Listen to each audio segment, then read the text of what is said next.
Moving on now, it is koala news.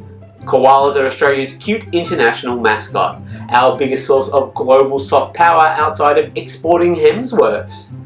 Koalas are what happens when evolution puts all of its points into adorable and forgets to invest in able to eat more than one type of food. See, the problem with koalas is when people see them up close for the first time and they make that koala growl, you know the one. It freaks people out. I'd play it for you now, but I don't want to ruin the surprise.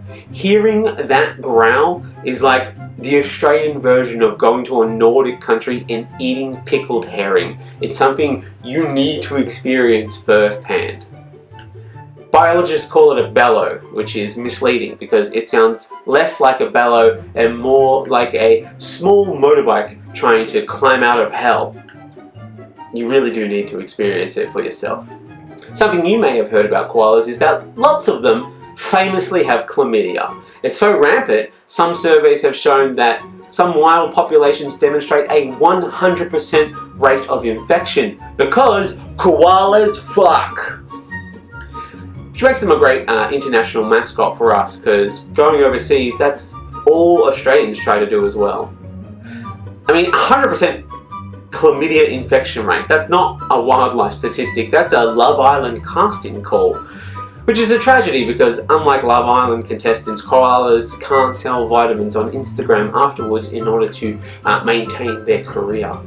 And honestly, I mean, they're going to need to do something like that. Because, you see, when your life cycle is dependent on your first meal being the mushed up poop from one of your parents, well, that sort of thing stays with you forever. Of course, you spend the rest of your life looking for a way to forget about it, and losing yourself in drugs and rampant sex is definitely a way to suppress some of those thoughts. And I guess that's why chlamydia is so rampant among certain populations. It's one of the leading causes of koala death. So koalas are fucking themselves to death, which makes koalas the anti-panda. Pandas refuse to fuck so much that it's killing them. Koalas refuse to stop fucking despite the fact that it's killing them.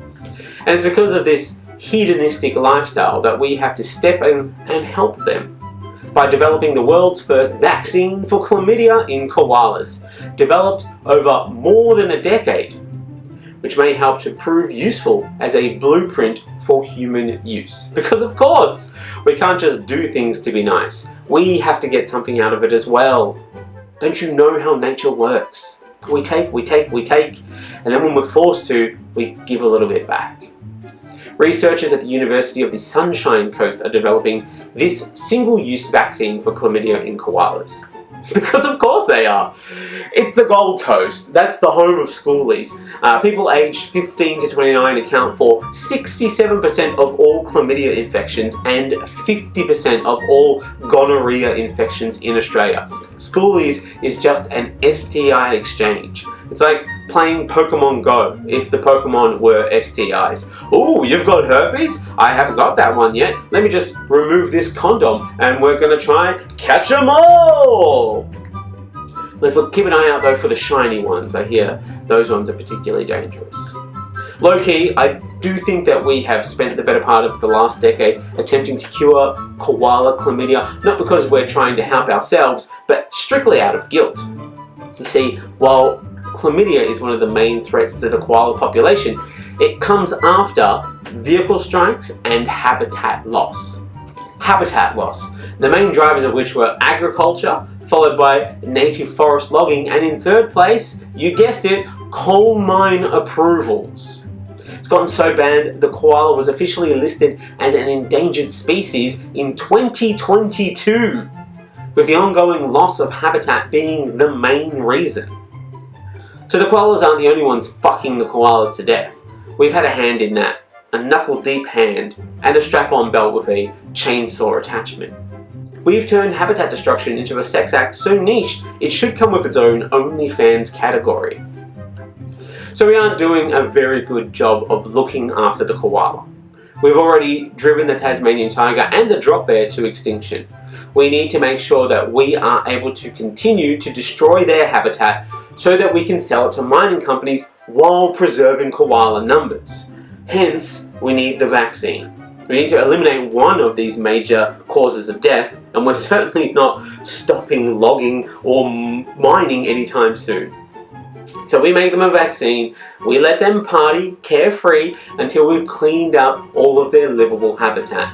And you better believe we're doing an excellent job of that, because this year alone, despite the koala status as endangered, 2025 has been the worst year on record for federal approval of the destruction of koala habitat. Yeah, it's so bad that even caramella koalas have been shrinking over the last decade. Plus, when was the last time you saw Blinky Bill, huh? Where is he? What happened to him? Somebody knocked down his home. Koalas are so rare that we had to make Blue Healers our international representative in the form of Bluey, because at least they'll still be around after 2050. People won't be watching Koalary and going, hey, what's that creature? I've never seen it before.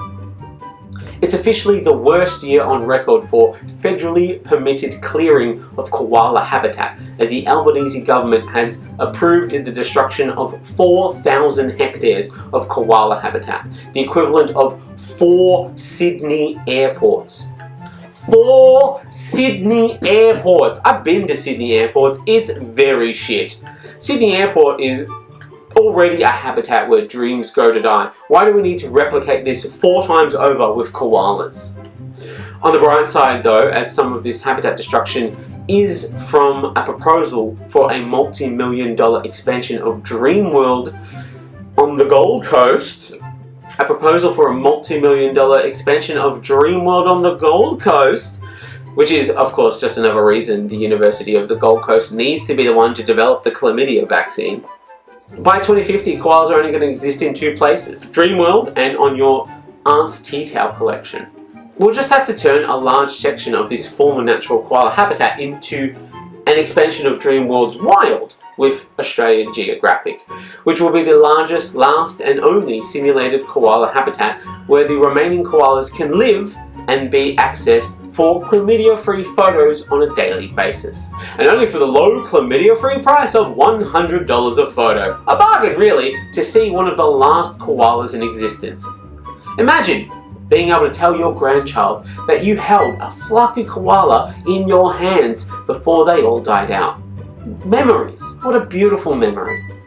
And if they do end up all dying out after all the hard-earned dollars that they earned for Dreamworld, well, we can just pay some scientists even more money to bring them back using cloning and gene editing.